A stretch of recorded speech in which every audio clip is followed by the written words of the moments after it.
I hope you know that drinking and driving is dangerous. But how about drinking and walking? Turns out that could be putting you in even more danger. And that's something that you may be skeptical about.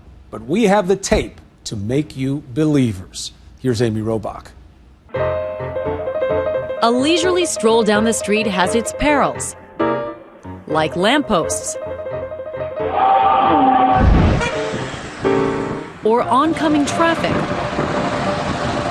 or gravity. Look no further than Google or YouTube, and you'll stumble into hundreds of folks caught on tape appearing to walk under the influence. Or at least trying to. You can do it! But there's actually a place where things like this seem to happen all the time. Welcome to Colorado. On any given weekend, this quaint neighborhood adjacent to the CU Boulder campus morphs from this to this. We plan on drinking tonight. We're gonna walk home. That's how we plan on getting home. We're gonna be very safe.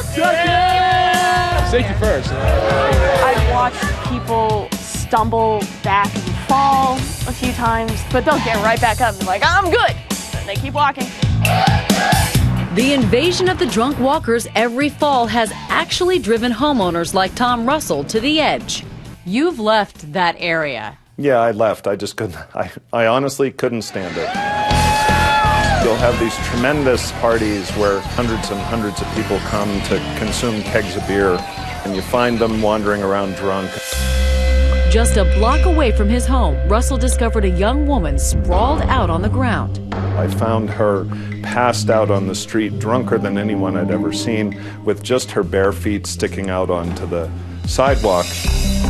Once they're past 2 or approaching 3 times the legal limit for drunkenness, that's when they bust into people's houses and get shot by a homeowner. Russell is referring to an incident last spring when 22-year-old Zoe Ripple wandered into this Boulder home and was shot in the hip by the stunned homeowners. We were screaming at her, and she kept coming in the bedroom, and we shot her. You might think getting shot is punishment enough, but prosecutors seem to want to make an example of Ripple, charging her with trespassing. We see a surprising number of these people going into the wrong house. So we get a lot of traffic coming up here to the hill parties. And Sergeant Paul Taylor of CU Boulder Campus Police says they try to stop the behavior before it leads to trouble. You guys aren't drinking tonight, right? What are you guys doing out? Can you just show me that you can walk on your own right now? Yeah. Looks like you're having a hard time walking home. Who's the president of the United States? Osama bin Laden? No. Who's the president?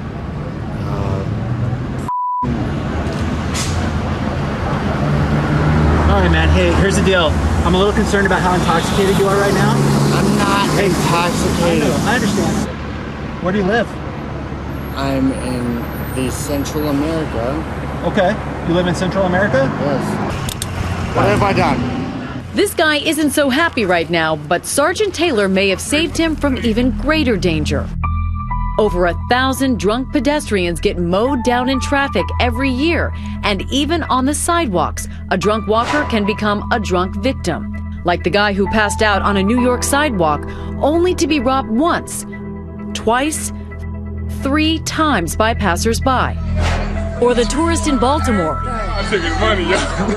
He was assaulted, stripped, then robbed by a crowd on St. Patrick's Day last April.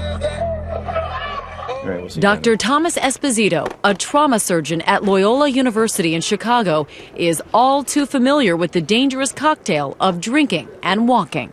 Why do you think people don't think about all of this stuff before they walk into a bar? People think they're doing the right thing, don't drink and drive, but they're actually no safer if you're walking home under the influence as you are driving under the influence. Of course, no one is suggesting anyone drink and drive. He's definitely intoxicated. A drunk driver is a threat to everyone. No. A drunk walker, typically only a threat to his or her own self.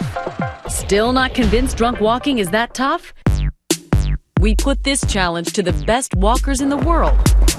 runway models. Wearing fatal vision goggles, which alter your vision to make you feel a little tipsy.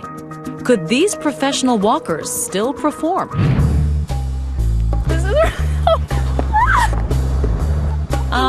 Not so much. I can't.